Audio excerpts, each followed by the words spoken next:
Hello and welcome back to the Lowdown, everybody. Joining myself and Mikey McCubbin today, we have Lyes Bouzidi. That can only mean one thing, guys. Man United on the agenda. We have to discuss the biggest topic in the Premier League right now, which is Ruben Amorim and his future at Man United. We're going to try and make a case for him staying and against him staying as well. Put out some points of view. Let us know in the comments where you stand as it stands at the moment, because this has been your worst start to a season, guys, since 92-93. His win percentage in the league is now 26%. His win percentage across his entire time at United in every game is 36%. Ten Hag's was 55% for context. So the noise and the topic of this discussion, very worthwhile doing, because the results have been incredibly poor. Lyes, where are you at with Ruben Amorim now? How disappointed are you with the start of the season? And are there any positives to take for him going forward? Wow. Where do I even start with this guy? I think, I'm going to answer one of your questions first. I'm very disappointed with how the season started. I think when we looked at how last season ended, I was of the opinion the entirety of last season that although Ruben Amorim wasn't doing a great job results-wise, I felt there were a lot of extenuating factors that were kind of hurting how well he possibly could do. First and foremost, coming into a squad that never played his system before, coming into a squad that I didn't really rate in terms of quality all that highly, that Ten Hag had kind of left behind, coming into a team halfway through the season without a transfer window, then not being backed in January and losing out two starting forwards. There was a lot of things going against him. So for most of last season, I think I even came on this show, I pretty much was of the opinion, I think this guy deserves a transfer window at the bare minimum, the summer transfer window, and then gets the chance to start next season with a few more players, getting a few of the guys he didn't want, and let's see what he can do. That was my opinion, even after the Europa League final. And looking back on it, I think I was actually pretty generous to even do that, because for a manager to finish 15th place with Man United and then lose to Spurs in the Europa League final, I feel like over the last 13 years, if that ever happened, the entire fan base would have been up in arms saying this guy has to go, he's not good enough. So the fact that I think we even gave him that grace shows that Man United fans have been pretty patient across the Ruben Amorim era. And I think for the most part, Man United fans with managers show a tremendous amount of loyalty, probably more than most fans. But I was always of the opinion that while I gave him that grace, the start of the season had to be a fast start, right? Especially given the fact that he's brought in 250 million euros worth of players, players that have shown that they have quality and proven that they can do it in the Premier League. He got rid of what's being now famously called the bomb squad with Garnacho, Rashford, Andoni, all players, Onana, Højlund, all players that he either thought were negative influences for the dressing room or just not good enough for the squad. He's been allowed to remove nearly everybody. And with that being said, I was kind of under the impression, okay, another thing as well too, he kept on talking about, we haven't had enough time on the training pitch. I haven't had enough time to coach these guys in my system. Well, he had an entire preseason to get these guys drilled in the way he wanted to play. So I'm expecting start of the season, look, I'm not expecting 4 wins out of 4, but I'm expecting to see a much better brand of football. I'm expecting to see a squad much more comfortable playing this style. And I'm expecting to see better results. Not perfect results, but better results. And I think 5 games now into the season, 1 in the Cup, 4 in the Premier League, not only am I not seeing better results, I'm not seeing better performances. I don't really think we've improved all that much from last season, despite so much changing. So, to answer your first question, I think I'm at a point with Ruben Amorim now where I've seen enough. I gave him a lot of time, I gave him the grace, but although this isn't the Man United of old, there still has to be a standard set at the club. And I think finishing 15th last season, 14th at the moment, not able to beat Fulham away, crashing out of the Cup to Grimsby Town, still failing to kind of implement a style of play, 12 months, 11 months into your tenure, at some point, enough is enough. The writing is on the wall. I think it's time Man United look for a different manager. I mean, it feels like Groundhog Day with United. It feels like we're in the exact same spot as we were last year with Ten Hag. Obviously, Ten Hag came off an FA Cup win at the end of his final full season, so slightly different context, but nevertheless, there was a decision to be made, and United on both occasions chose to back the manager and back them very strongly in the transfer market. Man United have spent upwards of 200 million euros in each of the last 4 summer transfer windows.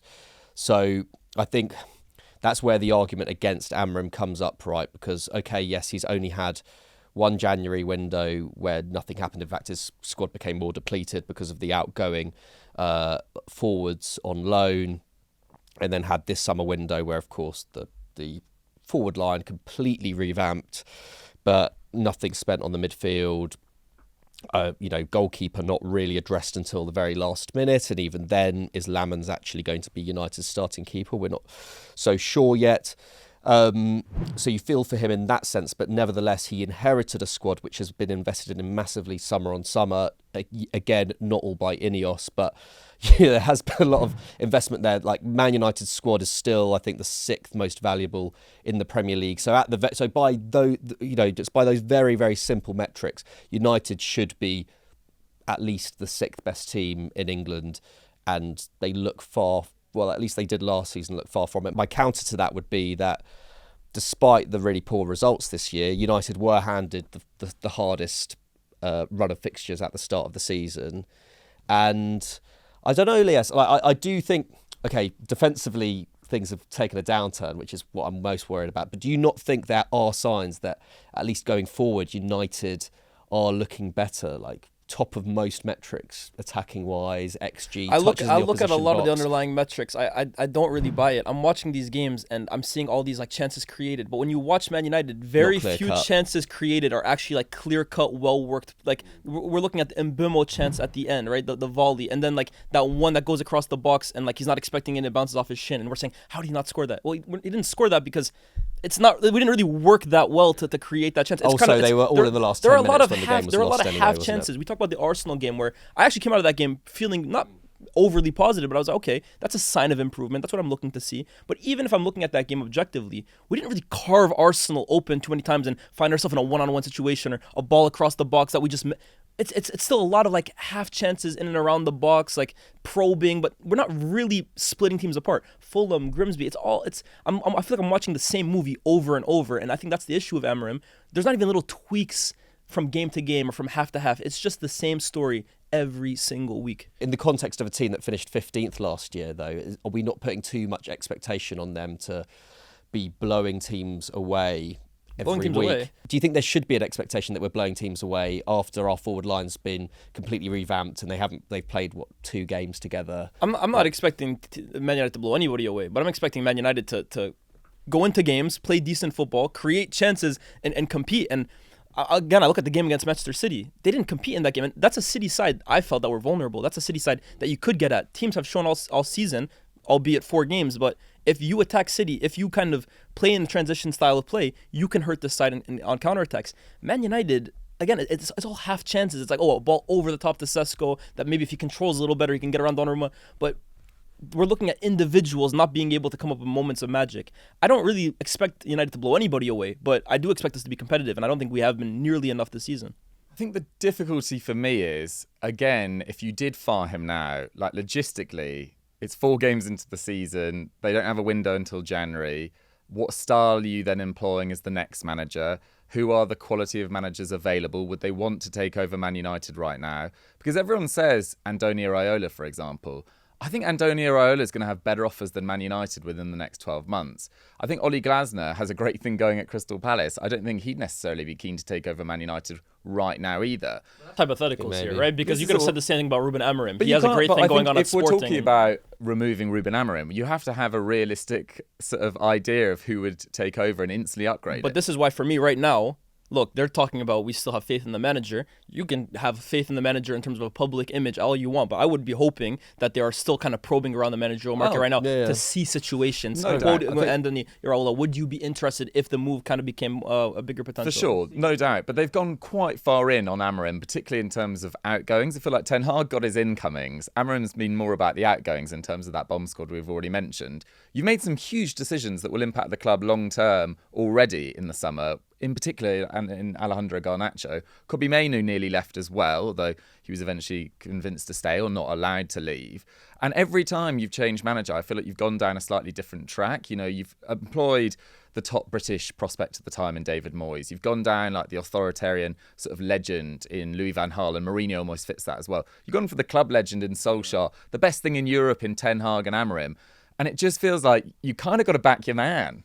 I mean, I kind of get that in that when Amorim was hired last year, Everyone was delighted. it was He was the next big thing. It was on the basis of this is going to be a 4 or 5 year project, and we need to back him no matter what. But at the same time, I don't think anyone could have foreseen. You say that, by the how way. bad They it would didn't have even gone. give him a 4 or 5 year contract. They gave him a 2.5 year Of course, I mean, contract. I mean, it's silly to give a manager a 5 year contract. No, but I mean, but they give him 2.5 years. It's not even like they completely put everything into Ruben Amorim. That in itself is almost like, let's see how it goes. Well, they just paid off Ten Hag with a huge outgoing contract because they'd renewed that contract. But I think so Ten soon Hag after. is the perfect example here, Dougie, because I was of the opinion they should have fired Ten Hag after the FA Cup final, win, lose, or draw. They decided to stick by him, and I think that decision, first and foremost, was the first major decision Ineos had to make.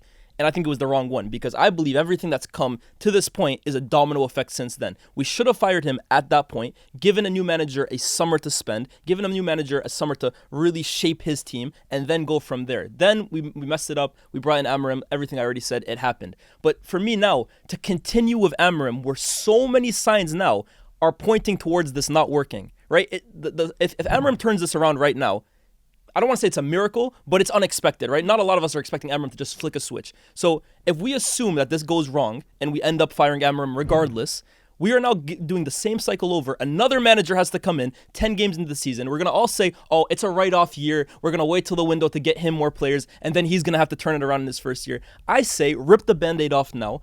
Take care of business at the moment. The season is still salvageable to an extent. I think the squad is still competitive enough to finish in Europe under a different manager and then go from there. But this whole idea that we have to give a manager 2 years, we have to kind of ride it out with this manager because we made so many decisions. I just feel like long term, if it doesn't work out, it's going to screw us even more, in my opinion. So I think the best decision right now, rip the Band-Aid off. I think also to give Ineos the benefit of the doubt here, I don't necessarily think that, although, in my opinion, selling Alejandro Garnacho for that money at that age was not a good move. But it's a self-inflicted move. Yeah, it's a self-inflicted move because of Ruben Amorim. Let's call it what it is as well too. Yeah, well, that is certainly a major factor in it. But equally, the signing of Cunha, Sesko, and Mbeumo, for example, I don't think those are necessarily just Amorim players. They are Premier League players, Premier League quality attackers who, if deployed in a number of systems, can make it work. And Bournemouth was playing in a completely different system to Amorim's at Brentford. Cunha, okay, you could argue playing in a slightly more similar system at Wolves, but generally speaking, he is, he's a bit of a system breaking player. You can employ him in multiple areas in the forward line. Sesko, very used to high pressing football, has played in the front two, has played in the front three, has played as a lone striker. So I don't necessarily think that. I do think those players were signed for Man United, not just Amorim. But I do think that the sales of multiple conventional wingers is more telling. Nevertheless, I do think my problem with kind of comparing Amorim with managers in the past at Man United is that I don't think it's necessarily about like what's not worked before, what could work in the future. Ultimately, we tend to view United in like a different respect to other clubs. It's like if Amorim had a 26%, or if a manager has had a 26% win rate in the Premier League at a number of mid-table clubs, you'd expect them to be in trouble, let alone a club that has the kind of prestige and expectation and money that Man United has. And so I think it is, it's only logical that Amorim should be under pressure at this point. And we've seen reports this week that apparently he has effectively 3 games to save his job until the international break. Obviously Chelsea this weekend, Brentford away, and then Sunderland at home, which, conceivably United should be getting 6+ points from those games, but you don't really know. And I know that's just what's being reported as well. But I do feel like the thing that's saving Amorim at the moment is the underlying numbers from those first 3-4 games, and it's a small sample size, and like you say, Lyes, it's not like United are carving teams open for 90 minutes straight, but there are still some signs that when that team is fully fit and you have Mount, Cunha and Mbeumo up top, when you have Dalot, who's been playing I think some of his better football on the left before he got injured, that there are some signs that things could click. But when that midfield hasn't been given any attention this summer, I do just have that lingering feeling it doesn't matter how well United play an attack.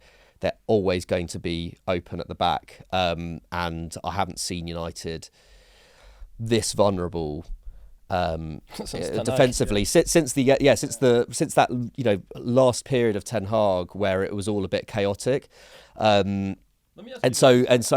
Amorim's refusal to change style or change tact it does worry me. Nevertheless, I don't know, the Man City game on the weekend, I did feel for him because basically Joshua Zirkzee was his only option in terms of an attacking substitution. So I did feel for him there. But let me ask you this, because I hear the talk about as well too, like when everyone is fit, even if they had got their midfielders, do you honestly, looking at Man United and how the system is executed, because I hear a lot of talk about formation. I don't buy into this formation talk because I've seen managers across the top 5 leagues succeed with 3 at the back. I think there's a difference between your style of play, your system, and your formation. Your formation is just how you put them on paper, right?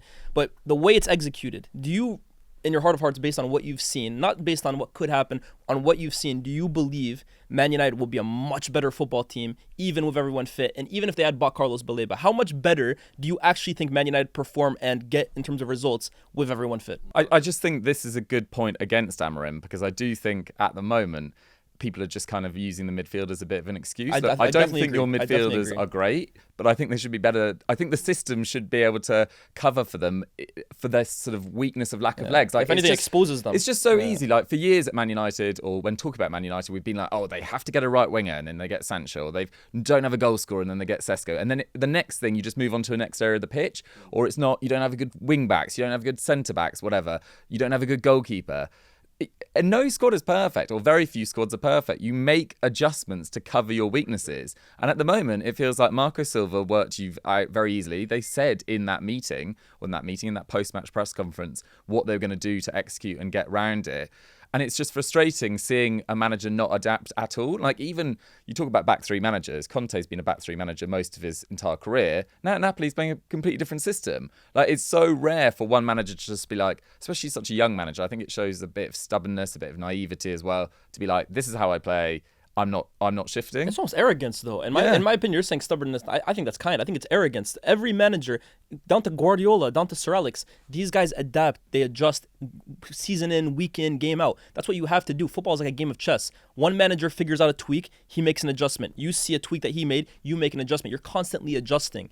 I think because Amorim is so young and because all he knows is success with one way of playing, in his mind, it's almost like, well, it worked everywhere else I've been. We're going to get it right here. But very clearly, the Premier League has figured this guy out in the way he wants to play. Now, that's not me saying Amorim should be playing a back 4. Again, like I said, there's nothing wrong with playing a back 3. But you can still make adjustments in the way you build up. He loves doing this thing where the center back comes into midfield. That's been figured out now. And yet, game in, game out, we see the same thing. So he's the easiest manager to game plan against at the moment. I don't see how anyone can come out and say, I will not change. If you want change, you change the men. If Guardiola is willing to change, if Ancelotti is willing to change, if Arteta is willing to change season in, season out, it's not the same team we see season in, season out from Arsenal. How can a guy who, like you said, has a 26% win rate at Man United refuse to change? That is mind-blowing to me. And he keeps saying, Mainu needs to improve. Sesko, he needs to improve to learn the way we're playing. Dorgu, he needs to improve. What about the manager? Does he not need to improve? Does he not need to show signs of improvement? Or is it just everybody around him needs to get up to date with the system? That's ridiculous. Yeah. Especially like Mainu and Sesko, at their best in the last few seasons, they've looked like some of the best young players in the world in those positions, at least. So, yeah, there's definitely flaws there. I mean, Mikey, I briefly mentioned sort of alternative managers if he was removed. Do you also share some concerns about who's available right now, whether they'd want to come to Man United? I know you're a bit more on the fence maybe about Amorim's future than Lyes. Does that also worry you? I don't worry about managers not wanting to come to Man United. Like that's never a worry. It's true. I mean, it sounds a bit arrogant as a Man United fan to say that, but the evidence suggests look at the players you've managed to attract. Look at the players. Well. I mean, also Ruben Amorim, was being touted as the heir to Pep Guardiola this time last year, and he chose to join Man United mid-season. A manager like Oli Glasner or Iraola. My point was that Iraola was being talked about as Xabi Alonso's alternative if they couldn't get him at Real Madrid. And I'm like, if he's sensible, I just wouldn't go to Man United. Just wait around, yeah. But I mean, but like you say, like Amorim could have, was probably being talked about as a potential Real Madrid candidate as well. He was, a Liverpool candidate when Klopp left. He had a much higher profile than Iraola does. And he still chose to go to Man United for the challenge. So I don't think the allure of the Man United job is going to be what stops United hiring their number one target. But the problem is that, like, at this moment in time, the only realistic targets are, I would say, Glasner and Iraola in terms of being realistic. They've both got contracts up at the end of the year, and they are I guess Premier League proven. They have shown in the Premier League that they would be able to improve Man United. The flip side to that is we're talking about potentially another season of complete transition and potentially results not getting that much better. It depends when you do it. How long does it take Andoni Iraola to get this Man United team fit enough to play his style of football? Because Iraola is just as stubborn as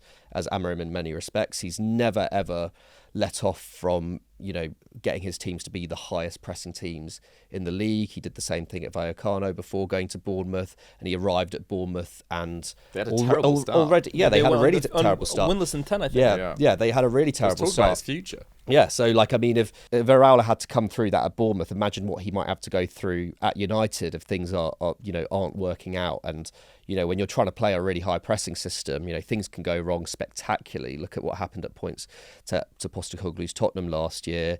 I'm pretty sure that's probably a reason why they went for Frank rather than Iraola after sacking him. And then with Glasner, maybe a safer option, plays a bit of a more similar system. But if you're playing a more similar shape and it's already proven not to work so well under Amorim, like how much more upside do you get out of Glasner? Probably a more pragmatic manager, more experienced, has managed at a number of different clubs. But again, I just don't think there's a guarantee with Glasner either. I don't think there really is a guarantee out there in terms of a coach. So in some respects, maybe you do have to go back a few years and go down the interim route and then hope that there is a wider pool to choose from next summer. I don't think. Look, I don't hate. Like, I understand the thought process behind that, and I was a huge believer of that when we fired Ollie and we brought in Ranić to do that to get Ten Hag eventually. But I think Man United now, we can't keep throwing away seasons. Like, I keep hearing this thing now. It's like whenever things go wrong with a manager, it's like, well, we'll just bring in someone for the interim, and it's a throwaway season. And next year is like where we really judge. We can't keep doing that because then all of a sudden we're 10 years in now, and we've had five throwaway seasons. So who would you like if hypothetically Amorim was to lose the next 3 games and be sacked? Who would be your number one pick? Okay, first and foremost, I want to say that the next manager that comes into Man United, because I'm sure there's going to be comments saying, "Oh, this guy just believes anyone's going to come in and turn things around at Man." I don't believe any manager will come in and just win the league with Man United. Right? I'm very aware of our squad's limitations and its process as a manager. I completely get that. I'm asking for a manager to come and bring in some sort of respectability to United's performances and results. I'm looking to just get in the top half at this point, right? So let's make that very clear. Do you firmly believe that Amorim couldn't get you top half?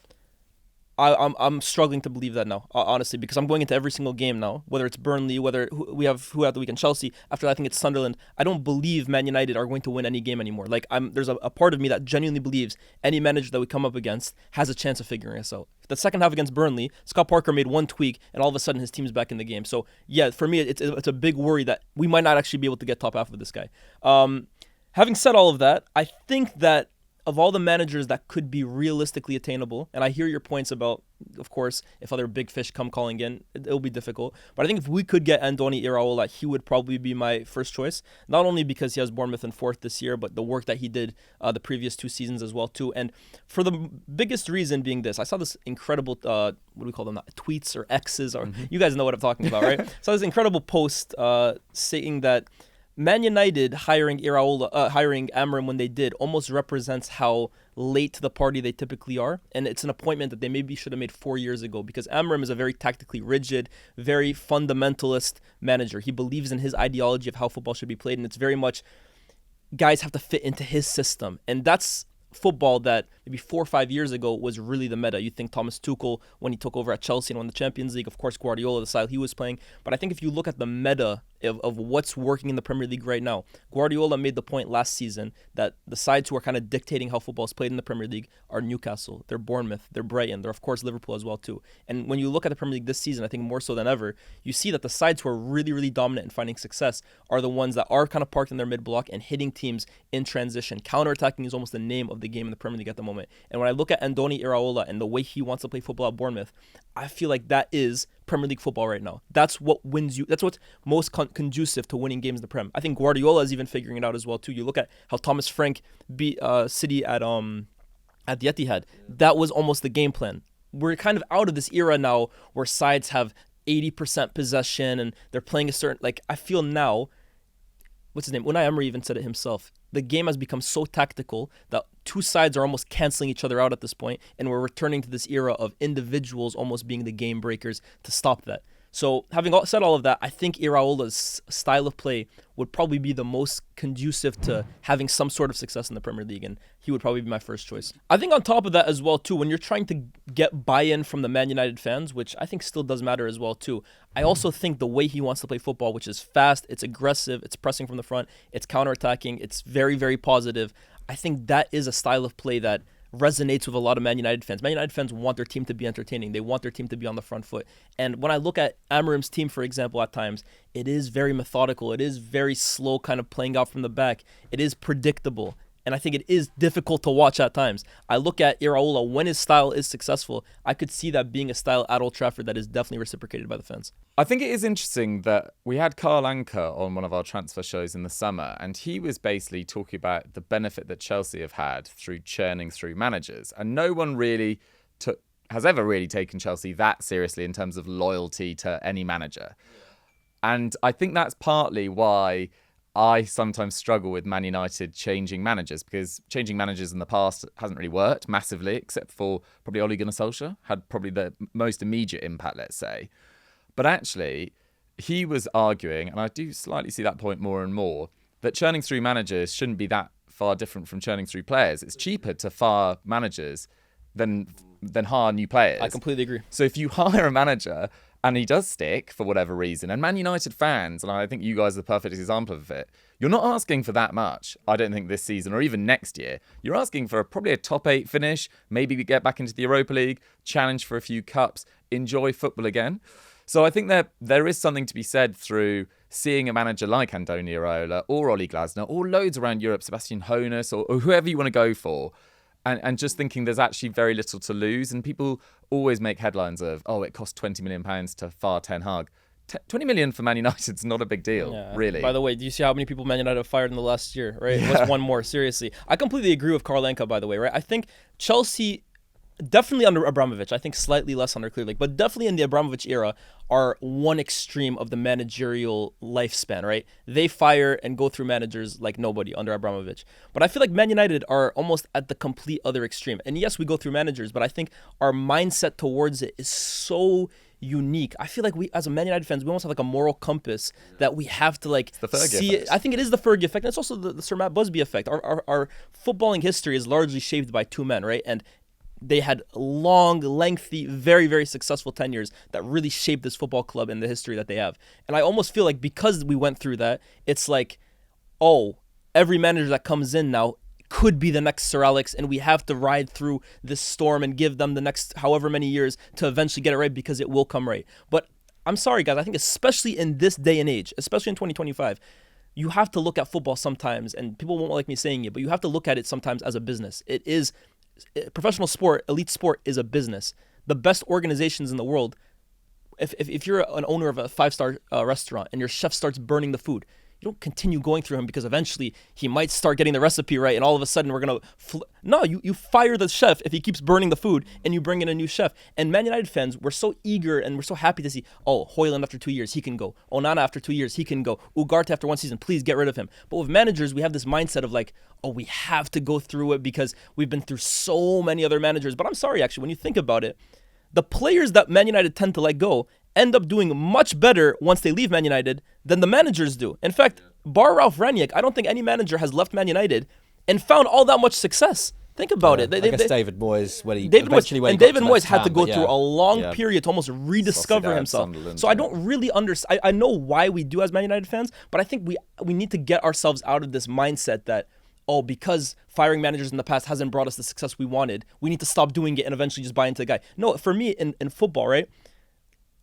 bar the Artetas and the Sir Alexes, more often than not, if a manager is showing showing you something, believe it. I think you got to go through it until you find the right guy. I don't know what this insistence on sticking with one guy, even when he's shown you so much of his deficiencies, we want to stick by him. Yeah, and I mean, compared to, I haven't got the stats in front of me, but I think if you compare Man United over the last 10, 15 years, well, since Fergie retired, to other Premier League clubs, I don't think they have churned through that many, actually. I mean, they've given every single manager has had, apart from since Moyes, every single manager has had at least one full season, whether they were brought in at the start of the season and most of them were given at least 2 seasons. So yeah, like I certainly do see that. I guess, yeah, my reservation is that, yeah, even if you were to bring in someone like Iraola, you know, like you say, maybe his style of football is a little bit more suited to the Premier League right now. But I honestly think the Premier League is so tactically diverse now that it's almost not necessarily about the style of whoever comes in. It is more about finding someone who can adapt their style to the strengths of the squad around. That's, you know, like you mentioned Tuchel earlier, that's what he did so well at Chelsea, was that he came in and he took a look at that squad and was like, this is how I can maximise the potential of them. Maximise. I think that's the key word here. Yeah. I look at this Man United squad. I'd love to ask you guys, which players do you actually think under Amorim have actually been maximised in their new role? Well, I think the only question to you guys. I think the Dorgu only maybe in the first few games. But Dorgu, my point is, like, he wasn't here before Amorim. I'm talking about guys who Amorim inherited and he has actually improved or found. The only one I think I could say that about is Casemiro. I think Casemiro is the only one that, when I looked at him before under Ten Hag to now, I think he's found a role that can kind of hide his deficiencies and maximize his pros. I think everybody else, you say Ahmad, but even Ahmad now is starting to kind of regress under him. I don't think Bruno Fernandes, who has been Man United's most consistent player, I think he's the biggest red flag because he's been able to almost adjust or find a role in any manager, but even under this one is struggling to really showcase his best abilities.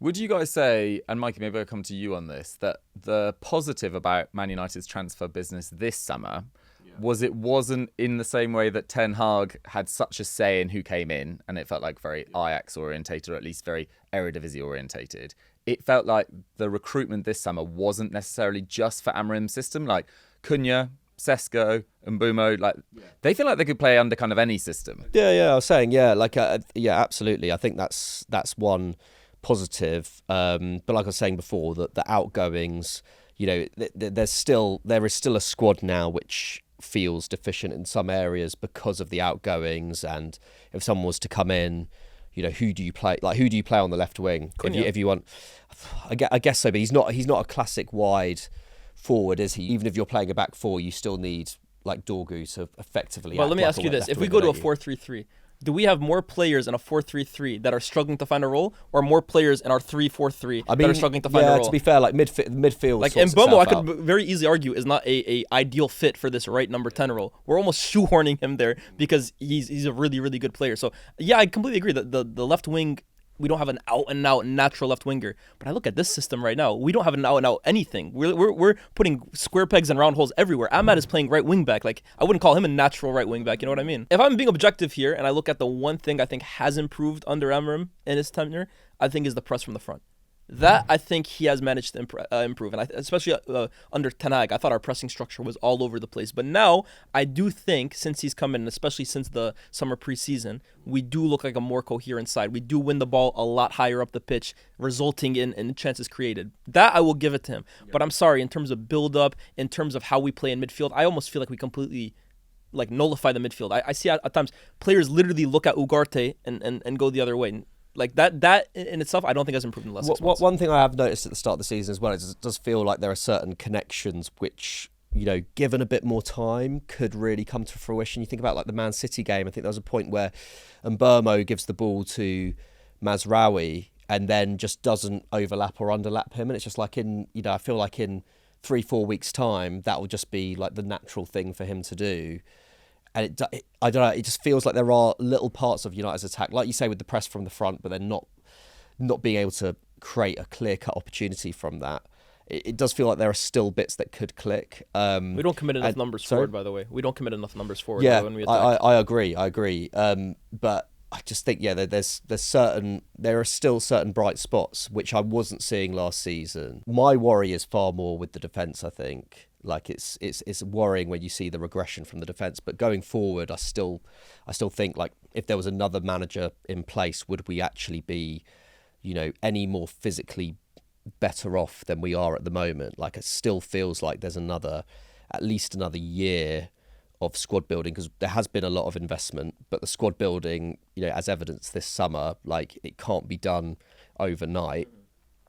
I still think there's, 2 or 3 positions where this squad, no matter who is in charge, is still physically, not at the level. Midfield in particular, right? Yeah. Midfield in particular, but I think across the pitch, I think, even at wing back as well, I think Dorgu's got another year of development. But I think that's fine, to be honest with you. I think players like Dorgu, I don't think any Man United fan is going too harsh on Dorgu at the moment, because I think we understand that he is a young player. Yeah, it doesn't take too long though, right? Dorgu was coming under a lot of heat towards the end of last season. That's true. I don't think it was all his fault. I think alongside Mount, he looks a lot better. In that first game, Mason Mount looked brilliant, but then how much can you rely on him fitness-wise over the course of a full season? So there are bright spots there, and I think Amorim so far with the new signings has done a fairly decent job. But yeah, like it's difficult to look at his record. Like no Premier League team has a worse record than him since he came in last November. 31 points. Like it is that's where it's really difficult, and it's like, do you look at his record from August, which has been, not great, but that there are some signs of improvement from last season. There are also some signs of regression defensively from last season too. Or do you look at it as the whole? I think there has to be a bit of both here, right? You could understand honestly, why people would have a lack of patience. Yeah. You guys have underperformed for so long now, despite massive investment in 100%. This squad. Like I said, I think frustrating. I think we showed him a lot of patience last season. Again, I think any other club with a less forgiving fan base, he's probably out of there by February, man. I understand Man United are not Real Madrid, right? But if he's at Real Madrid, he's gone by February. If he's at Barcelona, he's gone by March. If he's at Chelsea, he's probably gone by December. Like he has been given a long leash at Man United, and I think we're slowly approaching the end of that, in my opinion. I think my worry with him as well is that he was brought in because he's a great communicator, and he is a great communicator. By all accounts, it feels like the squad. It's not like the team aren't playing for him. I think the squad do like him, but we have seen, not from the word go, but that putting pressure on players in press conferences, like you saying like Sesko needs to get up to speed. It's too emotional. Yeah, it's that thing of like when things aren't going well. We've seen it in the past. Van Gaal was too honest. Mourinho was far too honest in terms of putting pressure on the players. Like that's what I didn't expect from Amorim when we got in this great communicator who's very charismatic. When you start to put pressure on those players, it shows me a little bit of a naivety of, do you realise the kind of job you've taken on here and the kind of pressure that these players receive on social media, receive from ex-players who are pundits, receive from people like us. Man United is so prevalent across social media. That people are always putting pressure on, and players see that all the time. When your own manager is then putting that pressure on as well, publicly, it just doesn't feel. It feels unnecessary. That's probably the most worrying sign, I think, with Amorim. Yeah, I mean, thinking of managers that haven't had a lot of time in other massive clubs that have now been on the straight and narrow, like Barcelona, chop and change frequently before settling on Xavi, still got rid of him. I remember Solari at Real Madrid, they got rid of him within a matter of months because it wasn't working. Bayern, there's numerous examples like firing Tuchel, firing Nagelsmann. Yeah, Niko Kovac, etc. Like, it doesn't necessarily mean that Amorim won't work at another club. I'm not saying he's totally useless. He's got years ahead of him. But at the moment right now with Man United, having had so little success for a club of that stature for so long, are you just delaying the recovery process? And you guys aren't even saying it needs to be done in 2 years' time. But is it even possible in 2 years' time with this manager? I don't know. I was kind of on the fence before we started, and I was up for doing this kind of therapy session, seeing where I landed. But I think you guys have kind of persuaded me.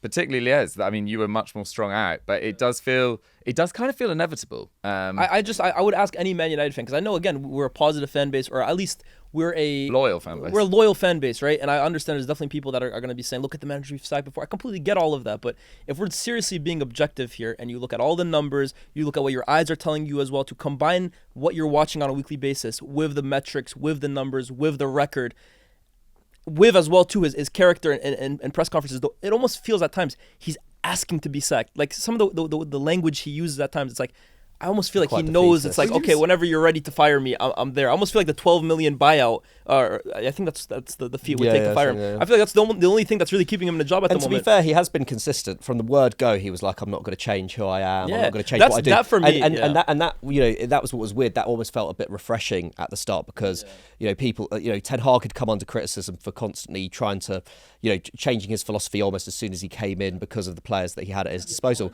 But there has to be a balance, 100%. And I think it's very easy to just compare what this manager has done to the manager before. And I think we do that a lot. I think we do that a lot as Man United fans. Massively. But yeah, where ultimately it's just like, sometimes someone just isn't a good fit. Sometimes someone's a great fit at the start and it deteriorates. Like that happens in football. That happens in management. Like 100%. It's very normal. But I think the biggest thing for me, and I would, speaking to Man United fans here, I would say the biggest discouraging thing for me is when a manager tells you straight up, I will not change. Like, again, I think I would have a lot more patience for Amorim if he was actually showing or willing to tweak things. Again, please hear me clearly. I'm not saying switch the 4 at the back. I'm not saying play 4 up. If he was just willing to tweak aspects of his game plan a little bit, then I'd be willing to say, okay, let's see what happens when he changes it. Let's give it a little bit of time to see what happens when he makes an adjustment. But when a manager is very clearly telling you, I will not change. If you want something different, change the men. How can you realistically believe in that? Especially when what he's refusing to change has clearly shown now it has no life. It has no lifeline. Hypothetical scenario to finish on, guys. You draw against Chelsea this weekend. You beat Sunderland and beat Brentford. Quite a possibility, given how strong both those sides are at the moment. Does that change anything about your perspective on him, Mikey? I think it depends on the performances. Facts. Honestly. Like, I think you know, if the next 3 games United show, you know, like those things that I was saying, like there are little bright spots here and there, but players aren't quite clicking in those defining moments. You know, not quite the right ball played at the right time, the decision making. You know, players not having those connections. You know, whatever. If that begins to click, then you know, things do start to change. Like, you know, the Premier League in general, but especially with Man United, it seems like the narrative changes depending on the result and the performance every single week. If there's a positive performance against Chelsea, no matter the result, you know, I mean, aside from a loss and then Sunderland and Brentford after that, you know, if there are big signs of improvement, then of course it changes, and it certainly does change his prospects in the short term as well. Like, I don't think United would be in any position to change the manager if United come out of the next 3 games with 7 points. I just don't think that happens. I don't think that's like what even Ineos have shown themselves to be so far. You know, they do tend to give managers time. So yeah, I think it's totally on the basis of the performances. Same page, Liz. Yeah, I completely agree. For me, it's not about the results. I mean, we need to win games for sure, but if I see a win, and it's like, again, similar to the Burnley result, where we're like scrambling to get a result in the last 2 minutes and we just about get over the line, I'm sorry, that has no shelf life. We've seen Man United win games by the skin of their teeth, and it shows that that's not sustainable. If I can see a performance where, again, I'm seeing improvement, similar to the Arsenal game, we walked away with a loss, but I was actually a bit encouraged compared to when we beat Burnley, where I was feeling a bit dejected because of how easily we were figured out. If the performance is there and if there are signs of improvement, then by all means, I'm willing to sit back and reanalyze. But yeah, I think he said it perfectly. Mikey said it perfectly. I like it. Guys, those are our thoughts on Ruben Amorim. Those are our thoughts on Man United and whether Amorim can actually save the club. Let us know your thoughts in the comments. I'm sure the comments are going to be pretty spicy down there. Remember, we're just sharing our honest opinions as it stands right now. I don't think anyone should ever be worried about being wrong. You know, if things change, if information changes, you just change your take and readapt to it. So let's see what happens for Ruben Amorim. Let's see what happens for Man United. But thank you so much to Lyes Bouzidi, as ever, for joining us on the Lowdown. Thanks so much for Mikey, and we will catch you next week. Bye-bye.